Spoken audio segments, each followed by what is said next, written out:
नमस्कार दोस्तों, स्वागत है एक बार फिर से आपका ग्लोबल आईटीआई यूट्यूब चैनल पर। मैं आप सब लोगों के बीच में इलेक्ट्रीशियन सेकेंड ईयर की, जैसा कि आप लोग थंबनेल पर देख रहे हो, इस इलेक्ट्रीशियन सेकेंड ईयर की क्लास को, जो कि आप लोगों की एमसीक्यू की सीरीज चल रही है, उसी की सीरीज को पुनः आगे बढ़ाने के लिए आया हूँ।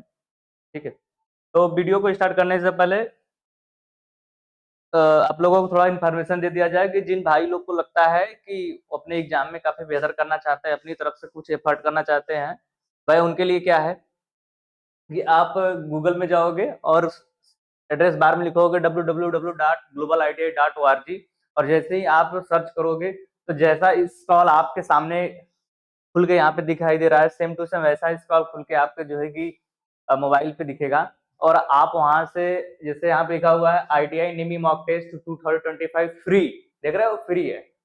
ITI निमी क्वेश्चन PDF 2025 फ्री है। सीबीटी एग्जाम क्वेश्चन पेपर सब, मतलब सारे के सारे जो है कि जो आपसे ITI में आपका एग्जाम आपसे में पेपर आता है, जो उस पेपर में जितने प्रीवियस ईयर क्वेश्चन आए हुए हैं आप पिछले 3-4 साल से, 5 साल से, ठीक है, वो सारे पेपर्स आपको मिल जाएंगे और आपको टेक्स्ट बुक मिल जाएंगी। आप जो है कि इस लोड करके अपलोड कर, मतलब अपने मोबाइल में PDF का के फॉर्म में, और उसको प्रिंट करा कर चाहो तो पढ़ सकते हो। काफी एग्जाम्स में आपके लिए काफी बेनिफिट होने वाला है। ठीक है, चलो। तो आपकी ये कौन सी क्लास है भाई? क्लास नंबर 12वां है, और मेरे ख्याल से यह जो है कि इंडक्शन मोटर से रिलेटेड क्लास है। तो टाइम को ना वेस्ट करते हुए शुरू करते हैं भाई आप लोगों की क्लास। और आप लोगों की क्लास का पहला क्वेश्चन आप लोगों के सामने रहा।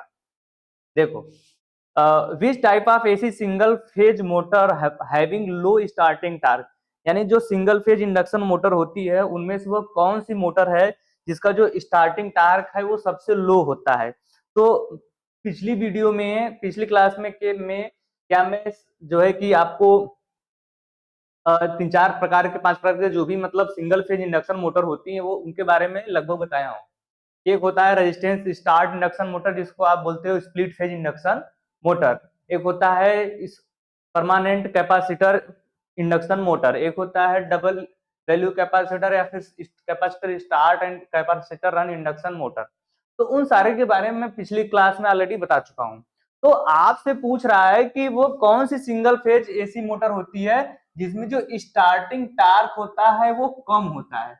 दिख रहा है भाई? भाई चलो, दिख रहा है। क्या होता है? कम होता है। तो आप मुझे बताओ कि सबसे पहले आप लोगों को यही पता होना चाहिए कि जो सिंगल फेज इंडक्शन मोटर होती है वो सेल्फ स्टार्ट नहीं होती है। सबसे पहली बात तो हम लोगों को यही पता होना चाहिए। क्यों? क्योंकि जो उसमें स्टार्टिंग टार्क बिल्कुल जीरो ही होता है। क्या? उसमें जो स्टार्टिंग टार्क होता है बिल्कुल जीरो ही होता है, तो स्टार्ट ही नहीं होती, सेल्फ स्टार्ट नहीं होती। तो उसको सेल्फ स्टार्ट करने के लिए पिछली वीडियो में एक क्वेश्चन आया था कि हम कौन सी विधि अपनाते हैं, तो आप बोलते हैं सर स्प्लिट फेज मेथड अपनाते हैं। क्या? स्प्लिट फेज मेथड अपनाते हैं। क्यों? ताकि एक स्प्लिट फेज मेथड के थ्रू आप जो है कि फेज में क्या करोगे, डिस्प्लेसमेंट प्रोड्यूस करोगे। उस डिस्प्लेसमेंट के कारण दो आप बाइंडिंग यूज करोगे, एक एक्सिलरी बाइंडिंग, एक और जो है मेन बाइंडिंग, और दोनों का अपना जो है कि फ्लक्स जनरेट होगा, और दोनों फ्लक्स जनरेट होने के कारण दोनों का क्या होगा, इंटरेक्शन होगा, और उनके इंटरेक्शन के कारण एक जो है कि RMF यानी रोटेटिव मैग्नेटिक फील्ड उत्पन्न होगा। तो जो है कि आपको स्टार्टिंग टार्क मिलती है। ठीक है, तो आपसे पूछ रहा है कि कौन सा है ऐसी मोटर जिसमें स्टार्टिंग टार्क बिल्कुल कम होता है।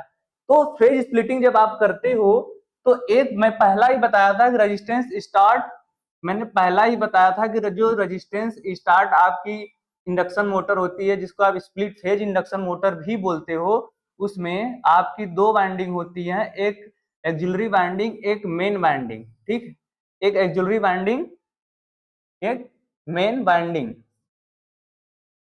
कल मैं इसके बारे में बताया था। ये आपकी जो है कि मेन वाइंडिंग हो गई, यानी मेन वाइंडिंग का रेजिस्टेंस, मेन वाइंडिंग का इंडक्टेंस, रिएक्टेंस। ये जो है कि ऑक्सिलरी वाइंडिंग का जो है कि रेजिस्टेंस, और ये जो है कि आपको क्या हो गया,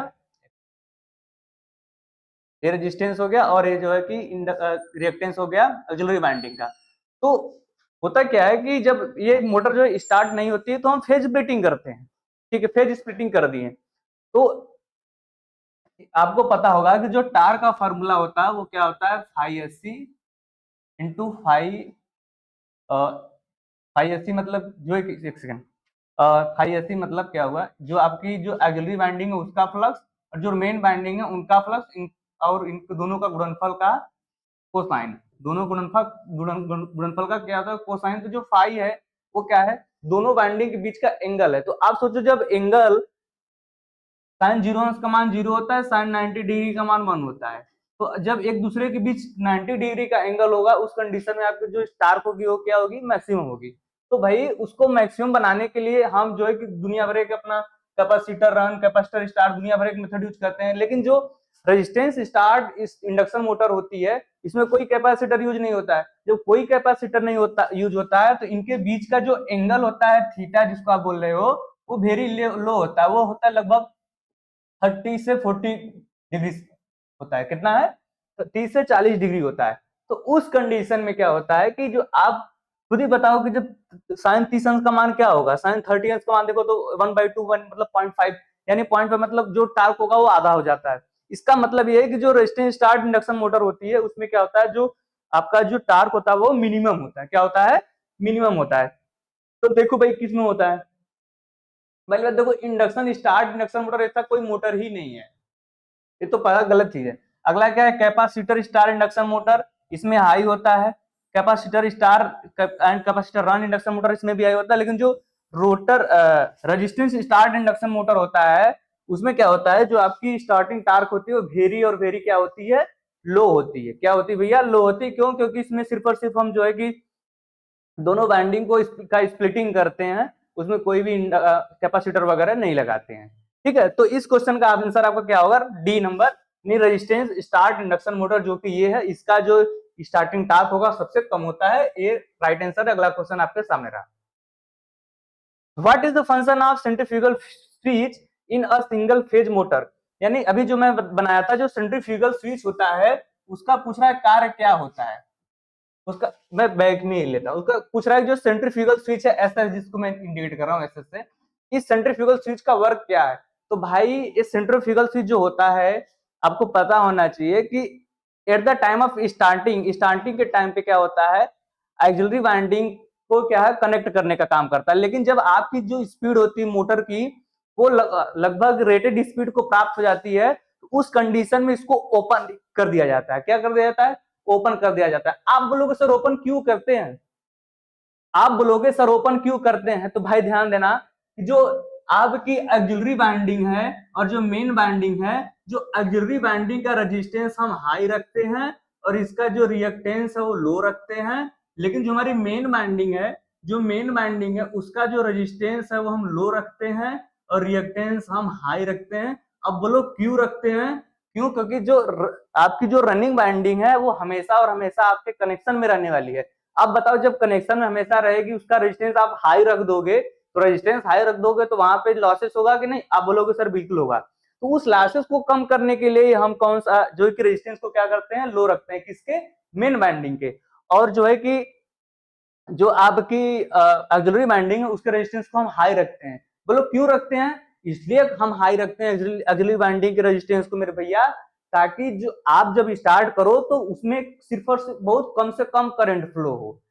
वो उसका काम क्या है, सिर्फ जो है कि फ्लक्स जनरेट कराने का, ताकि उसको जो है कि एक रोटेटिव मैग्नेटिक फील्ड इसके हेल्प से मिल जाए, इसका काम है सिर्फ, और उसका कुछ ज्यादा काम नहीं। इसलिए इसकी वजह से इसका रेजिस्टेंस हम हाई रखते हैं और इसका रेजिस्टेंस हम लो रखते हैं। अब बताओ जिसका रेजिस्टेंस हाई रहेगा, आप लोगों को पता है भैया आर इक्वल टू क्या होता है, रो एल बाई ए। जिसका रेजिस्टेंस हाई रहेगा उसका तार पतला रहेगा, ठीक है, और जिसका रेजिस्टेंस लो रहेगा उसका तार मोटा रहेगा। इसका मतलब क्या है, इसका रेजिस्टेंस लो है, इसका मतलब यहाँ पर कौन सा तार यूज होगा, आप बोलोगे सर मोटा तार यूज होगा। और यहाँ पे कैसा तार होगा, यहाँ पे ऑक्सिलरी वाइंडिंग में यहाँ पर पतला तार यूज होगा, पतला तार, ठीक है। तो ये है कंडीशन।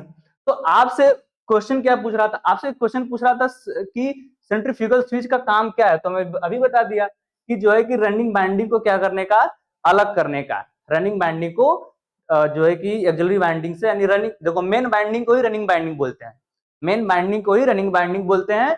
किसको, ये इसको, ये मेन बाइंडिंग है, इसको रनिंग बाइंडिंग बोलो या फिर मेन बाइंडिंग बोलो। इसको आप ऑक्सिलरी बाइंडिंग बोलो या फिर स्टार्टिंग बाइंडिंग बोलो या फिर सपोर्टिंग बाइंडिंग बोलो, तीनों नाम एक इसका ऑक्सिलरी बाइंडिंग का ये है, ठीक है। चलो, तो मैं भी बता दिया क्या काम करता है भाई, रनिंग बाइंडिंग को अलग करने का काम करता है। तो देखो गति नियंत्रित बनाए रखने के लिए जी ऐसा नहीं है, आरंभिक बाइंडिंग को भी संयोजित करने के लिए, यानी स्टार्टिंग बाइंडिंग को जो है कि ब्रेक करने के लिए, यानी तोड़ने के लिए, तो ऐसा नहीं। Break the running binding, running binding को डिस्कनेक्ट करने के लिए, रनिंग बाइंडिंग को डिस्कनेक्ट करने के लिए। तो लास्ट क्या है, protect the motor from overloading, overloading से मोटर को जो है कि प्रोटेक्ट करने के लिए, तो ऐसा कुछ नहीं है। तो ऑप्शन कौन सा सही भाई आपका, बी नंबर, यानी जो स्टार्टिंग बाइंडिंग है उसको डिस्कनेक्ट कर, यही ना है भाई स्टार्टिंग बाइंडिंग, ये अपनी स्टार्टिंग बाइंडिंग है, इसको क्या कर देगा, जब मोटर जो है रेटेड स्पीड को प्राप्त कर लेगा तो इसको क्या करेगा, डिस्कनेक्ट कर देगा। यानी स्टार्टिंग जो बाइंडिंग है, स्टार्टिंग बाइंडिंग को डिस्कनेक्ट करने का काम करता है, यानी ऑप्शन नंबर बी आपका क्या है, सही आंसर है।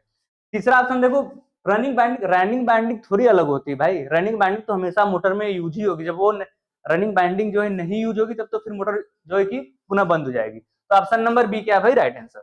अगला देखो, which is the application of universal motor, यानी यूनिवर्सल मोटर का अनुप्रयोग कौन सा है। तो देखो यूनिवर्सल मोटर होता क्या है, तो जो यूनिवर्सल मोटर होता है वो कुल मिला जुला के एक आपकी डीसी सीरीज मोटर होती है।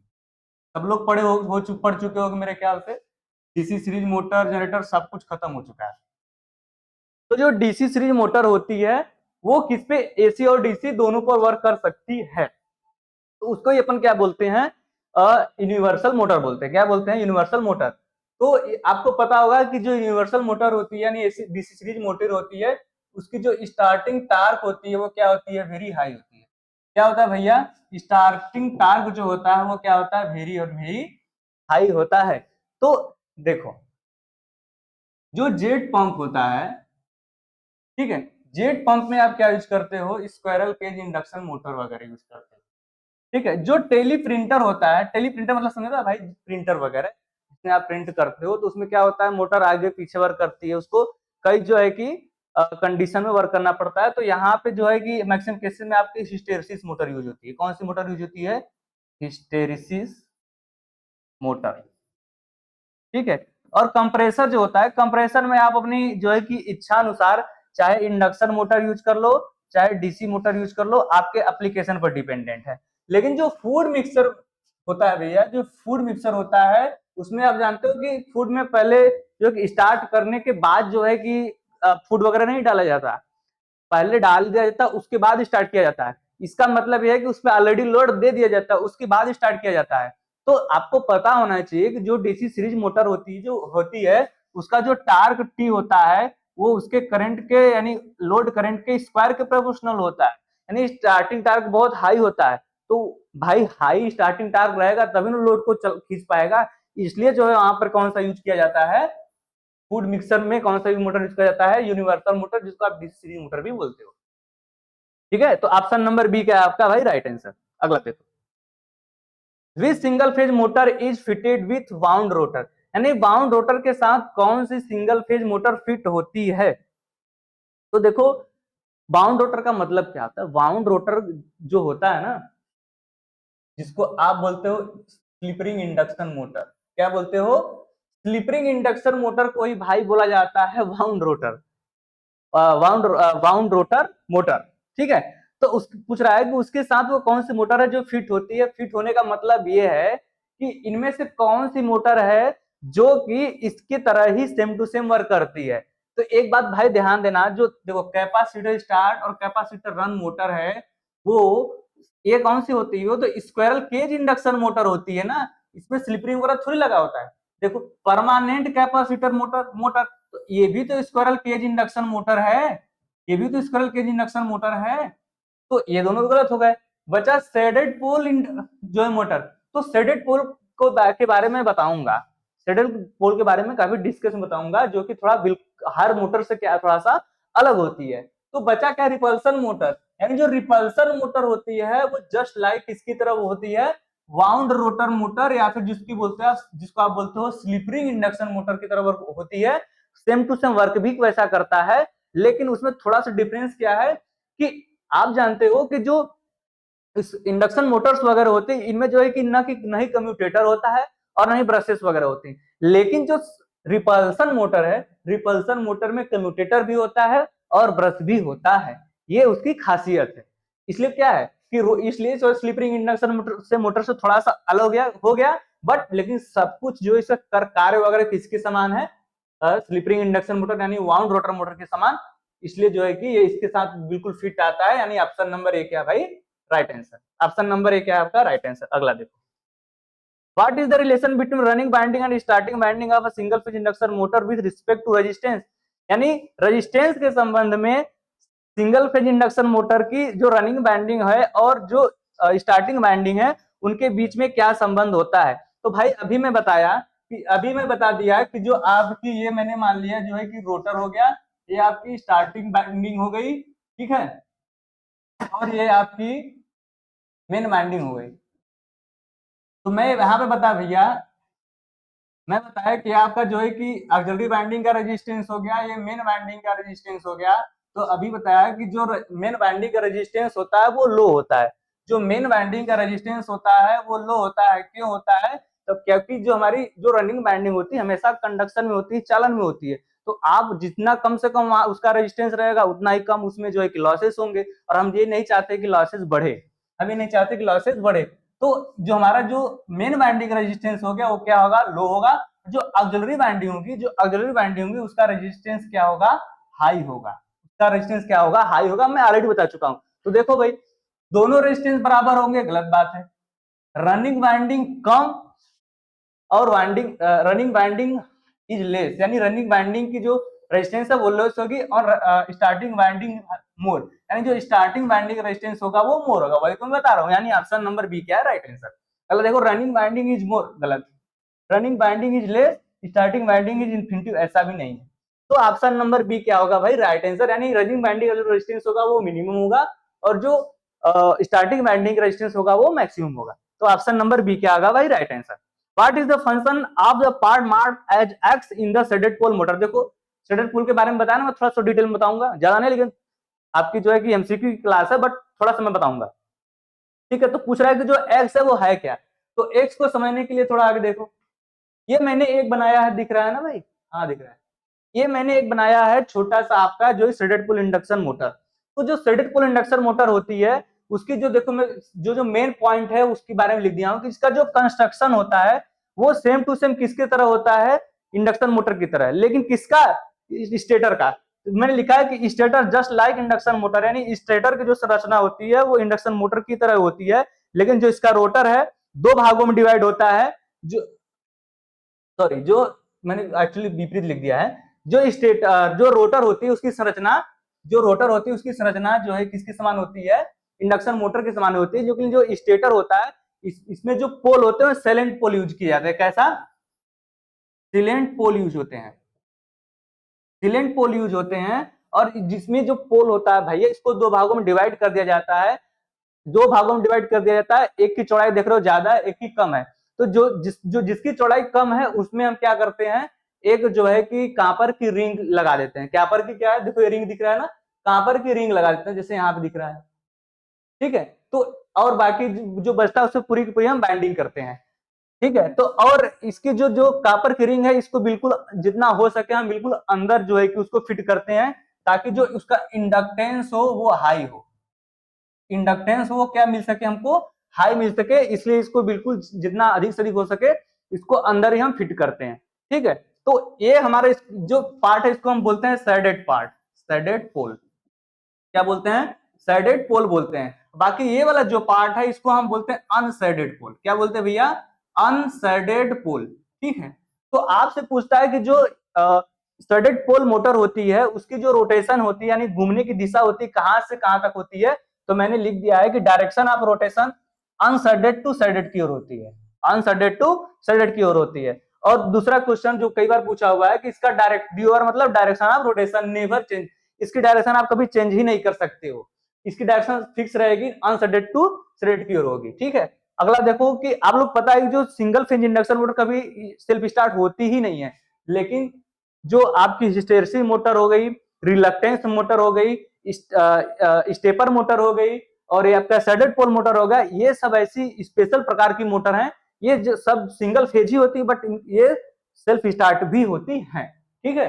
चलो, और इनके आपको पता है कि जो एंगल होता है आपको पता है ना कि टार्क इक्वल टू क्या होता है, phi A into phi M into sine phi, यानी जो आपका शेडेड पोल है और अनशेडेड पोल के बीच का जो एंगल है फ्लक्स का वो क्या होता है, लगभग 30 डिग्री। अब बताओ 30 डिग्री है तो भाई साइन 30 का मान लगभग 1.2 यानी 0.5 होगा। इसका मतलब क्या है, जो स्टार्टिंग टार्क है वो क्या होगा, लो होगा। क्या होगा भैया, लो होगा। और उसकी जो दक्षता होगी 30 to 50 होगी, 30 to 50 होगी। ये थोड़ा सा मैंने ओवरव्यू बताया किसके बारे में, शेडेड पोल इंडक्शन मोटर के बारे में। तो क्वेश्चन आपका क्या पूछ रहा है कि एक्स के रूप में चिन्हित भाग का क्या कार्य है, यानी किसका पूछ रहा है, ये किसका है, ये इसी रिंग के बारे में पूछ रहा है कि ये क्या काम करता है।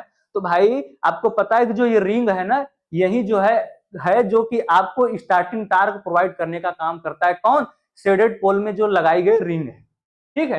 तो इंक्रीज द इफिशियंसी, गलत बात है। निरंतर गति बढ़ाने के लिए ऐसा कुछ नहीं है, रोटर घुमाव शुरू करने के लिए, यानी इनिशिएट द रोटर मूवमेंट, यानी मोटर को स्टार्ट करने का मेन काम कौन सा करता है, जो शेडेड पोल पे लगा हुआ रिंग है। तो ऑप्शन नंबर सी क्या होगा भाई, आपका राइट आंसर होगा। ठीक है, अगला देखो। तो इसका अगर कोई चाहे तो भाई स्क्रीनशॉट ले सकते हो। चलो अगला देखो। How the direction of rotation of a capacitor start run motor is reverse. Capacitor start induction and run motor के रोटेशन की डायरेक्शन को कैसे आप चेंज कर सकते हो। ध्यान देना, मैंने कई बार क्वेश्चन बता चुका हूं, न जाने कितने बार, कि डायरेक्शन ऑफ रोटेशन चेंज आपको करना है तो कभी भी सप्लाई के टर्मिनल को चेंज करने से कुछ नहीं होगा। आप दो बाइंडिंग होगी, चाहे फील्ड बाइंडिंग जो अच्छा, और एक आपका आर्मेचर बाइंडिंग, उन दोनों में से किसी एक की बाइंडिंग को आप चेंज करोगे, डायरेक्शन का करंट डायरेक्शन, यानी उनके टर्मिनल को चेंज करोगे, तब जो है कि आपकी डायरेक्शन ऑफ रोटेशन चेंज हो जाएगी। तो देखो पहला क्या है, सप्लाई टर्मिनल को चेंज करके ऐसा कुछ नहीं है, कुछ भी प्रभाव नहीं पड़ेगा। कैपेसिटर कनेक्शन को बदल के तो पर भी कोई प्रभाव नहीं पड़ेगा। मेन वाइंडिंग टर्मिनल को आपस में बदलकर, डी देख लेते हैं, by interchanging both men and auxiliary terminal, यानी ऑक्सिलरी यानी सहायक बाइंडिंग और मेन बाइंडिंग दोनों को नहीं, दोनों में से किसी एक को करते तो हो जाता, दोनों में से किसी एक को करते तो हो जाता डायरेक्शन चेंज। तो ये भी गलत बचा क्या अपना, by interchanging main binding terminal, यानी मेन बाइंडिंग टर्मिनल के जो है को चेंज करके आप इस डायरेक्शन को चेंज कर सकते हो। ऑप्शन नंबर सी क्या आएगा भाई आपका राइट आंसर। चला देखो, वे single phase motor tapped field speed control method is applied, यानी किस सिंगल फेज इंडक्शन मोटर में टेप्ड फील्ड कंट्रोल विधि का प्रयोग किया जाता है। तो फील्ड कंट्रोल, टेप्ड का मतलब समझो, टेप का मतलब मैं बताया टेपिंग करना। और आप सारे भाइयों को पता होगा कि जो आपकी सीरीज मोटर होती थी, जो सीरीज मोटर होती थी, आप सीरीज मोटर होती थी मेरी, इसी सीरीज मोटर हो गई, आप यहाँ पे जब सप्लाई करते थे तो यहाँ क्या आप टेपिंग नहीं करते थे, फील्ड में जो है कि टेपिंग करते थे तो आपकी स्पीड क्या होती थी, बढ़ जाती थी, स्पीड क्या होती थी, बढ़ जाती थी। तो उसमें टेपिंग करने का काम किसमें करते हो आप, डीसी सीरीज मोटर। और डीसी सीरीज मोटर को ही तो हम बोलते हैं मेरे भैया यूनिवर्सल मोटर, यानी ऑप्शन नंबर ए क्या होगा भाई, right answer. Option number A क्या होगा, राइट आंसर होगा। और भाई शेडेड पोल में कौन सी टेपिंग किया जाता है, ऐसा कुछ भी नहीं है।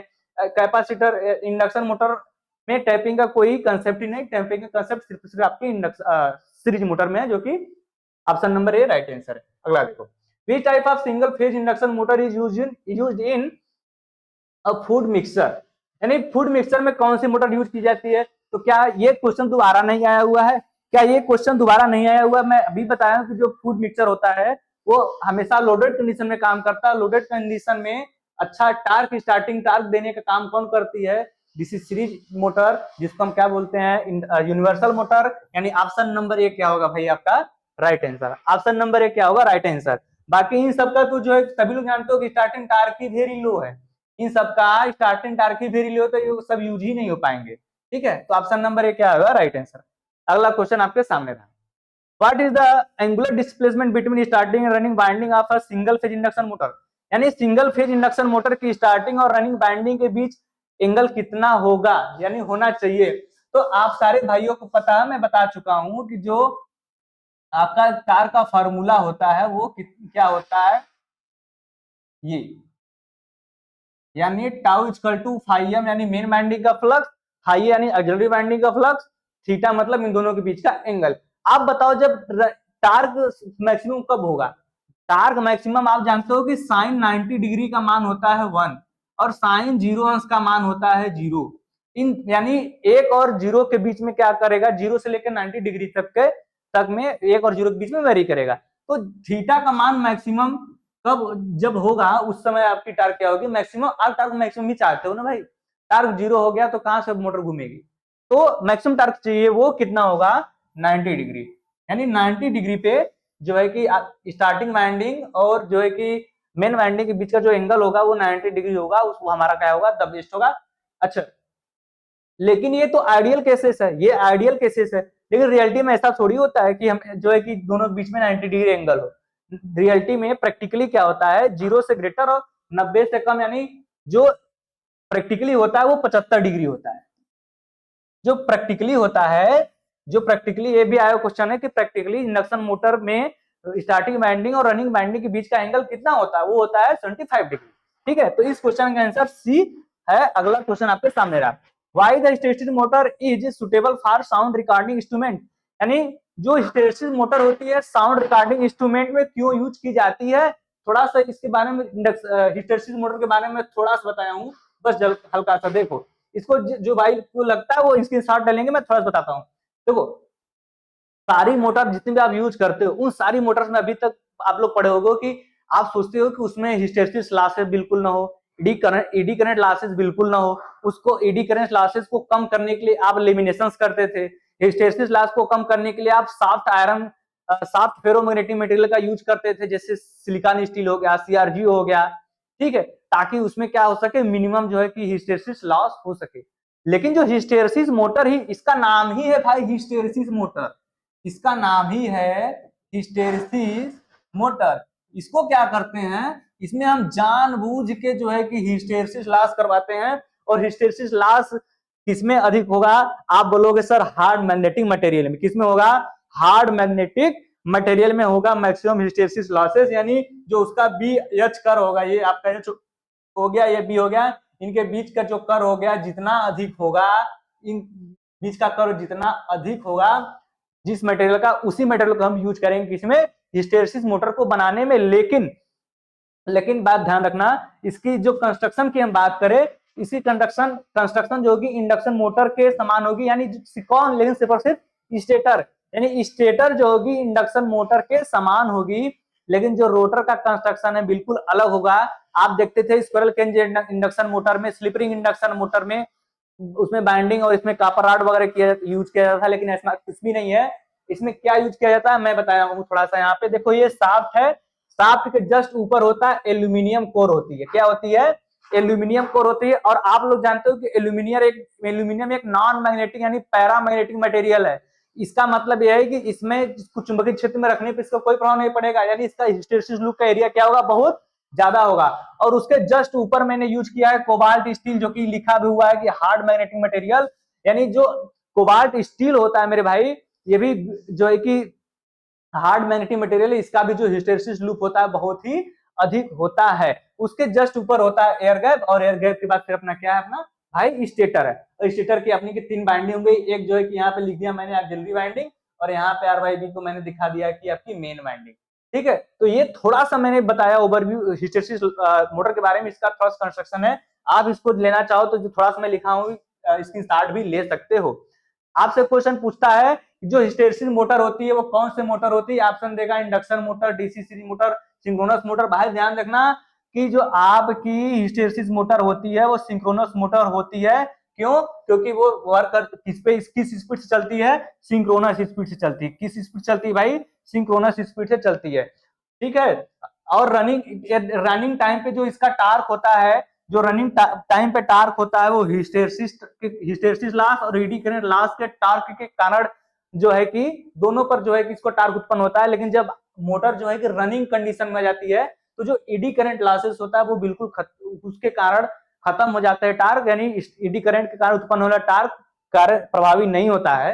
लेकिन जो हिस्टैरिसीस लॉस के कारण जो टार्क उत्पन्न होता है वो प्रभावी होता है। तो इसका कहने का मतलब सिर्फ जो इतना मैं लिखा हूं यही है।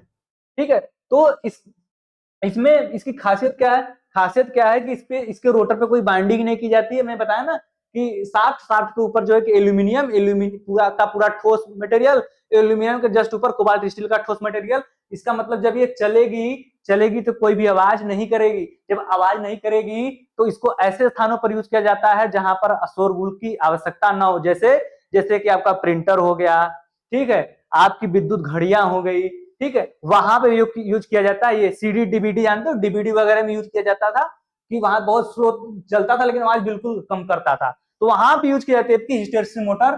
तो लिखा है ना कि ध्वनि रिकॉर्डिंग। अब बताओ जहां पे ध्वनि रिकॉर्ड कर रहे हो वहां पे अगर कोई दूसरा मोटर यूज कर दो वो इतना तगड़ा आवाज करेगी जिसकी आप रिकॉर्ड करो उसका कोई मतलब ही ना रहे, तो वहां पे कौन सी मोटर यूज होगी? हिस्टेरिसिस मोटर यूज होगी। क्यों? क्योंकि उसमें भाई नॉइसलेस ऑपरेशन होता है, इसमें कोई आवाज नहीं होती। आप बोलोगे क्यों नहीं होती है? क्योंकि सर इसके रोटर में बाइंडिंग नहीं होती, इसके रोटर में तो सिर्फ जो है कि एल्यूमिनियम और कोबाल्ट स्टील का जो है कि ठोस मटेरियल यूज होता है, इसकी वजह से आवाज नहीं होता। तो ऑप्शन नंबर सी क्या है भाई? Right answer. अगला क्वेश्चन देखो which motor is preferred for domestic water pump, यानी डोमेस्टिक वाटर पंप के लिए कौन सी मोटर का प्रयोग किया जाता है? तो भाई घरों वगैरह में जानते हो कि हमेशा नॉर्मली अपन इंडक्शन मोटर ही यूज किया जाता है। तो देख लो, तो ये तो यूज होता नहीं सेंट्रल पोल स्पेशल कार्य के लिए, ये भी स्पेशल कार्य के लिए। यूनिवर्सल जो है कि लोडेड कंडीशन में जो है कि मिक्सर वगैरह में यूज किया जाता है। तो बच्चा अपना कैपेसिटर स्टार इंडक्शन मोटर, यानी ऑप्शन नंबर डी क्या होगा भाई? Right answer. अगला देखो, विच टाइप ऑफ मोटर है जो रिलेटिवली स्मॉल स्टार्टिंग टार्क, वह कौन सी मोटर होती है जिसमें जो है कि अपेक्षाकृत जो है कि कम स्टार्टिंग टार्क होता है, कम स्टार्टिंग टार्क होता है। क्या मैं आपको ये सवाल दोबारा नहीं आया है? क्या ये सवाल दोबारा नहीं आया कि मैं डिटेल में समझाया हूँ कि 3 4 5 जो भी सिंगल फेज इंडक्शन मोटर होती है उन सारे इंडक्शन मोटर में जो रेजिस्टेंस स्टार्ट इंडक्शन मोटर होती है उसमें रेजिस्टेंस स्टार्ट इंडक्शन मोटर, इसमें क्या होता है कि भाई फेज स्प्लिटिंग करते हैं, कोई कैपेसिटर वगैरह यूज नहीं करते हैं। इसकी वजह से जो है कि मेन फील्ड फ्लक्स और सपोर्टिंग यानी ऑक्सिलरी फील्ड फ्लक्स का जो टार्क बीच का एंगल होता है वो बहुत कम होता है, लगभग 30 डिग्री सेंटीग्रेड 30 डिग्री और 40 डिग्री के, ठीक है। तो उस कंडीशन में क्या होता है, इनके बीच का एंगल कम होता है, टार्क कम होता है। तो कौन सा सही होगा भैया?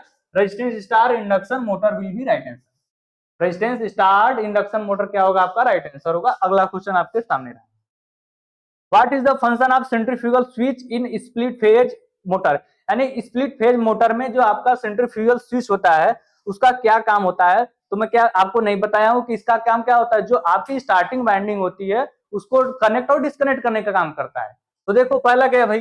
प्रोटेक्ट फ्रॉम ओवर करंट, इसका कोई मतलब नहीं है। अगला है मेंटेन्स कांस्टेंट स्पीड, यानी स्पीड को कंटिन्यूसली बनाए रखता है, ऐसा कुछ नहीं है। नेक्स्ट है protect the motor from overload, यानी ओवरलोडिंग से मोटर को बचाता है, ऐसा कुछ भी नहीं। लास्ट क्या है? Make and break the starting winding from supply, यानी सप्लाई से स्टार्टिंग वाइंडिंग को कनेक्ट और डिस्कनेक्ट करने का काम कौन करता है भाई? Centrifugal switch. तो ऑप्शन नंबर डी क्या भाई आपका राइट आंसर? देखो, how to produce starting torque in a shaded pole fan motor, यानी एक साइडेड पोल जो फैन मोटर में स्टार्टिंग टॉर्क वो कैसे उत्पन्न किया जाता है?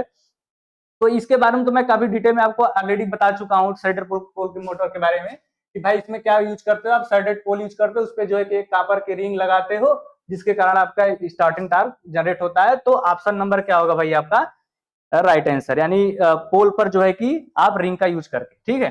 चलो अगला देखो, what is the reason to use a permanent capacitor in a fan motor circuit, यानी फैन मोटर सर्किट में आप एक परमानेंट कैपेसिटर का यूज करते हो तो उसका करने का कारण क्या है?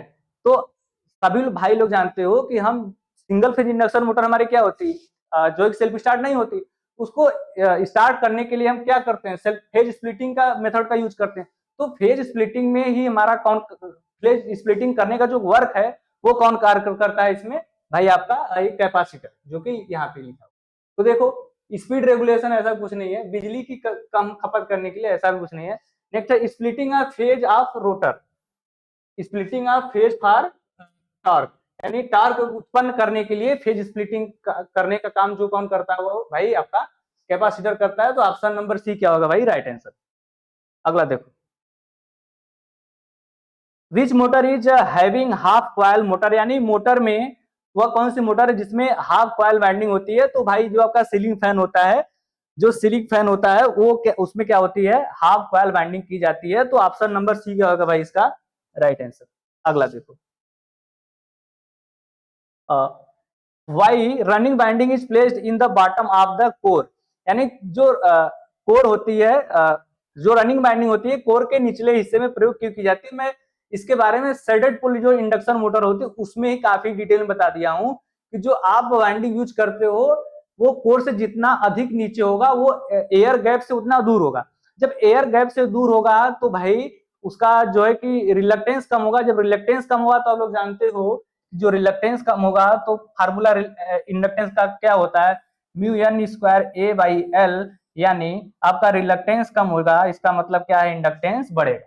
तो इंडक्टेंस को बढ़ाने के लिए हम जितना हो सके कोर के भीतर जो है कि बाइंडिंग करते हैं। तो देखो क्या है, कम प्रतिरोध पाने के लिए ऐसा नहीं है, कम प्रेरण पाने के लिए, मतलब कम नहीं अधिक प्रेरण पाने के लिए, ठीक है। तो ये गलत है। टू गेट हायर रेजिस्टेंस ये भी गलत है। टू गेट हायर इंडक्टेंस यानी अधिकतम जो है इंडक्टेंस प्राप्त करने के लिए हम क्या करते हैं भाई, कोर के बिल्कुल जितना अधिक से अधिक हो सके नीचे जो है कि बाइंडिंग करते हैं। तो ऑप्शन नंबर डी क्या होगा भाई राइट आंसर, ठीक है।